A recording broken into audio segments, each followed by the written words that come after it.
नमस्कार, सुप्रभात। मैं सत्येंद्र कुमार मौर्य लक्ष्मी प्रसाद मेमोरियल पब्लिक स्कूल गोलाम बाज़ार गोरखपुर से। आज हम सभी लोग मुंशी प्रेमचंद जी द्वारा लिखित दो बैलों की कथा नामक पाठ का अध्ययन करेंगे। इस वीडियो के माध्यम से हम ये देखेंगे कि मुंशी प्रेमचंद जी दो बैलों की कथा नामक शीर्षक के माध्यम से हम सभी भारतीयों को क्या संदेश देने का प्रयत्न करते हैं। जैसा हम सभी लोग जानते हैं, 15 अगस्त 1947 से पहले हमारा देश गुलाम होने के कारण आज़ादी के लड़ाई के लिए जद्दोजहद कर रहा था, संघर्ष कर रहा था। ऐसे स्थिति में लेखक ने अपने रचना के माध्यम से भारतीय युवाओं में, भारतीय जनमानस में स्वतंत्रता के लिए एक अलख जगाने का प्रयत्न करते हैं। रचनाकार अपनी लेखनी के माध्यम से भारतीय युवाओं को यह संदेश देने का प्रयास करते हैं कि जानवर जब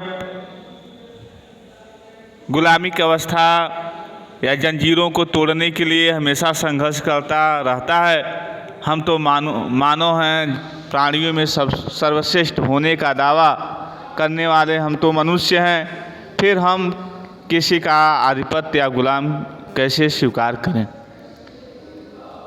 आइए हम देखें दो बैलों की कथा के माध्यम से मुंशी प्रेमचंद जी। अब तक आप लोगों ने देखा कि झूरी काछी के पास दो बैल हैं जिनका नाम हीरा और मोती है। उनका साला जिनका नाम गया है वो अपने खेतों में काम करने के लिए अपने घर ले जाते हैं, लेकिन इन बैलों को लगता है कि हमारे मालिक ने हमें बेच दिया है। और इस तरह से वह दोनों बैल गया के घर पहुंच तो जाते हैं, लेकिन जैसे ही रात होती है, रात के समय वह दोनों बैल अपनी अपनी रस्सियां तोड़ लेते हैं और तोड़ने के बाद वह पुनः झूरी काछी के घर वापस चले आते हैं। इस तरह से झूरी काछी जब अपने बैलों को देखता है तो काफ़ी स्नेह से गदगद हो जाता है। उसके बाद से क्या होता है, आइए हम लोग देखें। ऐसे स्थिति में हम देखते हैं कि दूसरे दिन झूरी काछी का जो साला है वह फिर से इन बैलों को लेने के लिए घर आता है। जब दूसरे दिन फिर घर आता है तो ऐसे स्थिति में इन बैलों को दूसरे दिन झूरी का साला फिर आया और बैलों को ले चला। अब की बार उसने दोनों को गाड़ी में जोता। 2-4 बार मोती ने गाड़ी को सड़क की खाई में गिराना चाहा, पर हीरा ने संभाल लिया। वह ज़्यादा सहनशील था। संध्या समय होते होते गया किसी तरह से इन बैलों को घर लेके पहुंच जाता अपने। उसने दोनों को मोटी रस्सियों में बांधा और कल की शरारत का मज़ा चखाया। फिर वही सूखा भूसा डाल दिया। अपने दोनों बैलों को खली चूनी सब कुछ दी। दोनों बैलों का ऐसा अपमान कभी न हुआ था। झूरी इन्हें फूल की छड़ी से भी न छूता था। उसकी टिटकार पर दोनों उड़ने लगते थे। यही मार पड़े, आहत सम्मान की व्यथा तो थी, उस पर मिला सूखा भूसा। इस तरह से गया अपने बैलों को खली, चोकर, भूसी इत्यादि सभी कुछ दिया, लेकिन हीरा और मोती के नाद में बस सूखा भूसा डाल दिया। ऐसा अपमान उन्हें कभी नहीं मिला था। फिर होता क्या है, दोनों दूसरे दिन गया ने बैलों को हल में जोता। दूसरे दिन गया ने इनको काम करने के लिए खेत में ले जाता है। पर इन दोनों ने जैसे पाँव उठाने की कसम खा ली थी, लेकिन एक कदम भी ये दोनों बैल गया के खेत में नहीं चलते हैं। वह मारते मारते थक गया, पर दोनों ने पाँव न उठाया। एक बार जब उस निर्दयी ने हीरा की नाक पर खूब डंडे जमाए, उसके बाद से एक बार उस निर्दयी शब्द किसके लिए प्रयोग हुआ है? गया के लिए। डंडे जमाए तो मोती का गुस्सा काबू के बाहर हो गया। हल लेकर भागा, हल रस्सी जुआ सब टूट टाट कर बराबर हो गया। तब हल लेकर भागा, हल रस्सी जुआ सब टूट टाट के बराबर हो गया। गले में बड़ी बड़ी रस्सियाँ न होती तो दोनों पकड़ाई में न आते। यदि बड़ी बड़ी रस्सियाँ नहीं होती तो दोनों पकड़ाई में नहीं आए होते। हीरा ने मूक भाषा में कहा, भागना व्यर्थ। हीरा ने मूक भाषा मोती से कहा, भागना व्यर्थ है। मोती ने उत्तर दिया, तुम्हारी तो इसने जान ही ले ली थी। यदि हम भागे नहीं होते तो तुम्हारी इसने जान ही ले ली होती। अब की बार बड़ी मार पड़ेगी, पड़ने दो, बैल का जन्म लिया है तो मार से कहाँ तक बचेंगे। कहते हैं पढ़ने दो, बैल का जन्म लिए हैं तो मार से कहाँ तक बचेंगे। गया दो आदमियों के साथ दौड़ा आ रहा है। तभी गया दो आदमियों के साथ दौड़ा आ रहा है। दोनों के हाथ में लाठियाँ हैं। मोती बोला, कहो तो दिखा दूं कुछ मज़ा मैं भी। लाठी लेकर आ रहा है। हीरा ने समझाया, नहीं भाई खड़े हो जाओ। हीरा ने मोती से कहा, भाई खड़े हो जाओ, मुझे मारेगा मैं भी एक दो को गिरा दूंगा। इस तरह से नहीं, हमारी जात का यह धर्म नहीं है। हीरा मोती को समझाता है कि हम जानवर मनुष्य पर आक्रमण नहीं करते हैं, और इस तरह से धर्म की बात कहता है। मोती दिल में ऐंठ कर रह गया।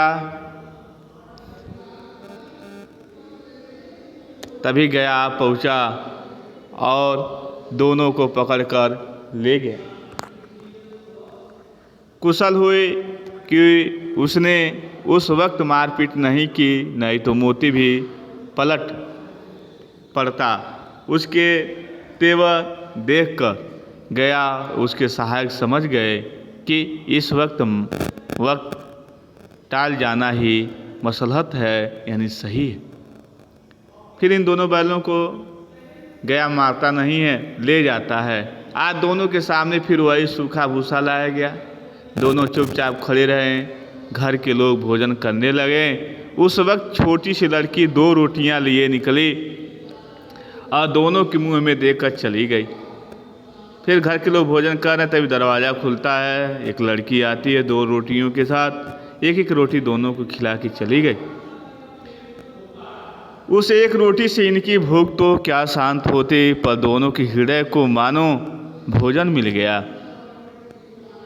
यहाँ भी किसी सज्जन का वास है। लड़की भैरव की थी, उसकी माँ मर चुकी थी। इस तरह से देखते हैं कि हीरा मोती सोचते हैं कि हाँ सभी निर्दयी नहीं हैं, यहाँ भी कोई सज्जन हैं जो जानवरों से प्रेम करना जानते हैं। वह थी वह लड़की जो भैरव की थी, उसकी माँ मर चुकी थी और सौतेली माँ उसे मारती रहती थी। इसलिए इन बैलों से उसे एक प्रकार की आत्मीयता हो गई। मतलब लगाव हो गया। दोनों दिन भर जोते जाते, डंडे खाते, अड़ते। दोनों दिन भर खेत में जाते, खेतों की जुताई करते, नहीं चलते तो खूब डंडे खाते।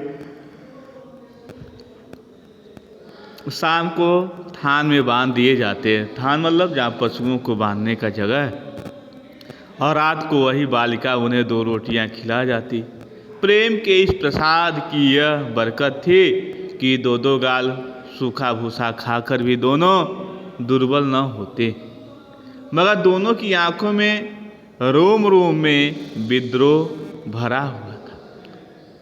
वही 1 रोटी खाकर 2 गाल भूसा खा के पानी पी लेते, दुर्बल नहीं होते, लेकिन दोनों की आंखों में और रोम रोम में विद्रोह की भावना भरी थी। किसके लिए?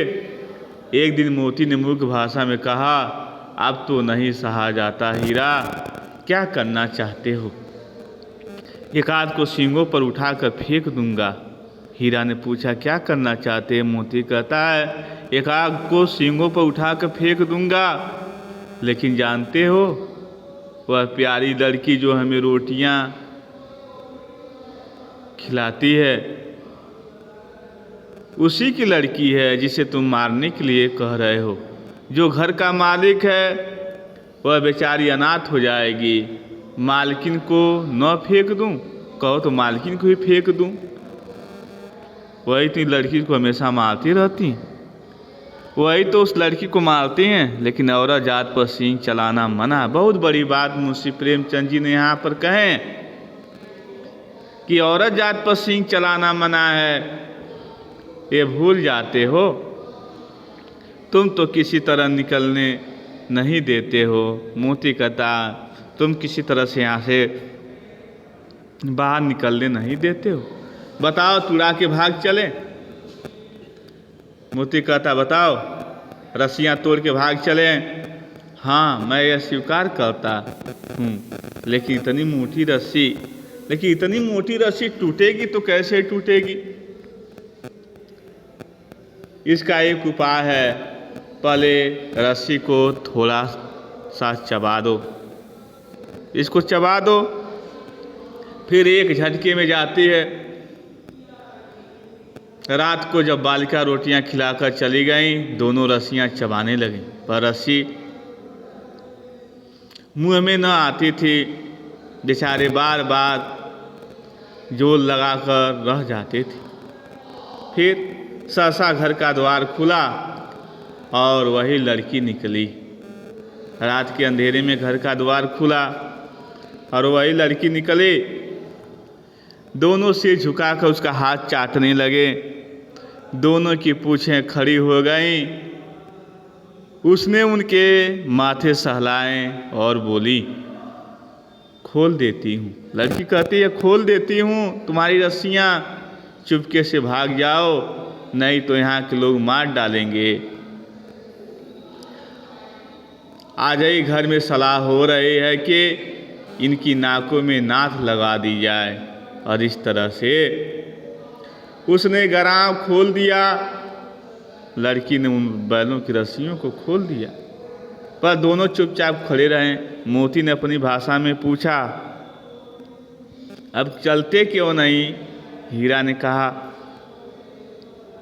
चलें तो, लेकिन कल इस अनाथ पर आफत आएगी, सब इसी पर संदेश करेंगे।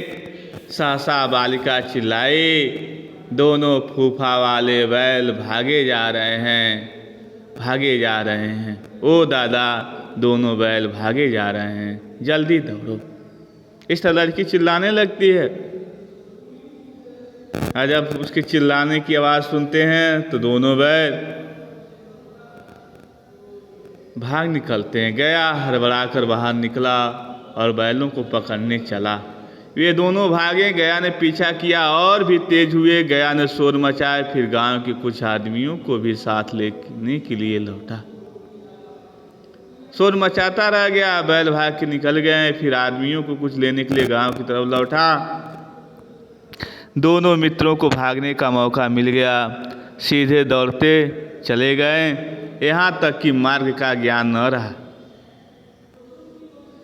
जिस परिचित मार्ग से आए थे उसका यहाँ पता न था। नए नए पांव मिलने लगे।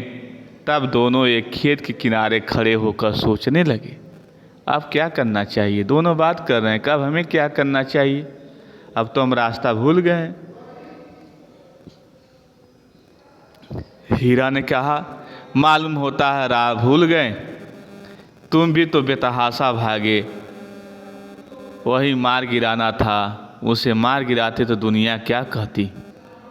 वह अपना धर्म छोड़ दे, लेकिन हम अपना धर्म क्यों छोड़ें। दोनों भूख से व्याकुल हो रहे थे। खेत में मटर खड़ी थी, मटर की फसल लहरा रही थी। चलने लगे, रह रह का आहट ले लेते थे। आहट मतलब होता है आवाज़, कोई नहीं कि किसी के आने की आवाज़, कोई आता जाता तो नहीं है। जब पेट भर गया दोनों ने आज़ादी का अनुभव किया तो मस्त होकर उछलने कूदने लगे। पहले दोनों ने डकार ले, फिर सींग मिलाए और एक दूसरे को ठेलने लगे। मोती ने हीरा को कई कदम पीछे हटा दिया, यहाँ तक कि वो खाई में गिर गया। जब उसे भी क्रोध आया, संभल कर उठा, फिर मोती से मिल गया।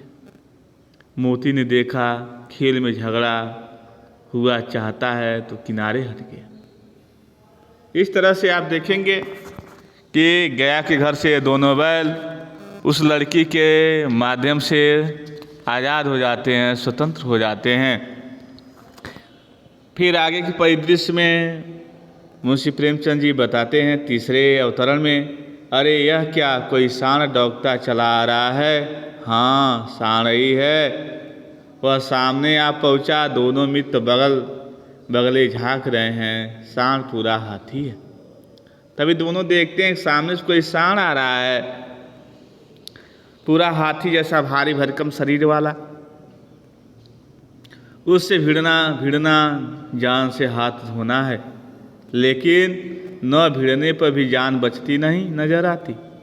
इन्हीं की तरफ आ भी रहा है, कितनी भयंकर सूरत है। मोती ने मूक भाषा में कहा, बुरे फंसे, जान बचेगी, कोई उपाय सोचो। हीरा ने चिंतित स्वर में कहा, अपने घमंड में भूला हुआ है। आरजू विनती न सुनेगा। भाग क्यों न चले? मोती कहता, भाग क्यों न चले? भागना कायरता है तो फिर यहीं मरो। बंदा 9 2 11 होता है, और जो दौड़ाए तो फिर कोई उपाय सोचो जल्द। उपाय यही है, कुछ पर दोनों जने एक साथ चोट करें। हीरा कहता, उपाय यही है कि हम दोनों जने एक साथ चोट करें। मैं आगे से रगेदता हूँ तो पीछे से रगेदो। रगेदा मतलब मारना। दोहरी मार पड़ेगी तो भाग खड़ा होगा। मेरी ओर झपटे तो तुम बगल से उसके पेट में सींग घुसेड़ देना। जान जोखिम है पर दूसरा उपाय नहीं। दोनों मित्र जान हथेली पर लेकर लपके। सांड को भी संगठित शत्रुओं से लड़ने का तजुर्बा न था। वह तो एक शत्रु से मल्ल युद्ध करने का आदी था। ज्यों ही हीरा पर झपटा, मोती ने पीछे से दौड़ाया। सांड उसकी तरफ मुड़ा, हीरा ने रगेदा। सांड चाहता था कि एक एक करके दोनों को गिरा लें, पर ये दोनों भी उस्ताद थे, उसे अवसर न देते थे। एक बार सांड झल्ला कर हीरा का अंत कर देने के लिए चला कि मोती ने बगल से आकर पेट में सींग भोंक दी। सांड क्रोध में आकर पीछे फिरा तो हीरा ने दूसरे पहलू से सींग चुभा दिया। आखिर बेचारा जख्मी होकर भागा और दोनों मित्रों ने दूर तक उसका पीछा किया, यहाँ तक कि सांड बेदम होकर गिर पड़ा, पर दोनों ने उसे छोड़ दिया। दोनों मित्र विजय के नशे में झूमते चले जाते थे। मोती ने अपनी सांकेतिक भाषा में कहा, मेरा जी तो चाहता था कि बच्चा को मार ही डालूं। हीरा ने तिरस्कार किया। गिरे हुए बैरी मतलब शत्रु, गिरे हुए शत्रु पर सींग न चलाना चाहिए। यह सब ढोंग है। मोती कहता है, यह सब ढोंग है। बैरी को ऐसा मानना चाहिए कि फिर न उठे। बैरी को इतना मारो फिर न उठे। अब घर कैसे पहुँचेंगे वह सोचो, पहले कुछ खा ले तो सोचें। सामने मटर का खेत था। मोती उसमें घुस गया। हीरा मना करता रहा पर उसने एक न सुनी। अभी 4 ही ग्रास खाए थे, 2 आदमी लाठियां लिए दौड़ पड़े। दोनों मित्रों को घेर लिया। हीरा तो मेड़ पर था, निकल गया। मोती सींचे हुए खेत में था, उसके खुर कीचड़ में धंसने लगे, न भाग सका, पकड़ा गया। हीरा ने देखा संगी संकट में है तो लौट पड़ा, फंसेंगे तो दोनों फंसेंगे। रखवाले ने उसे भी पकड़ लिया।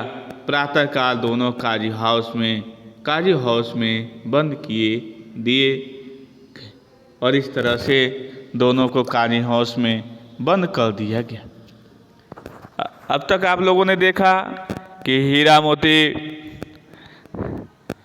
जो किसी तरह से गया कि घर से उस लड़की के माध्यम से अपने आप को आज़ाद कर लेते हैं और आगे अपने पुराने मालिक के घर जाने का प्रयत्न करते नहीं, रास्ता भूल जाते हैं, जिससे वह अनंत दूसरी जगह चले जाते हैं। अब आगे क्या होता है, काजी हाउस में बंद हो जाते हैं।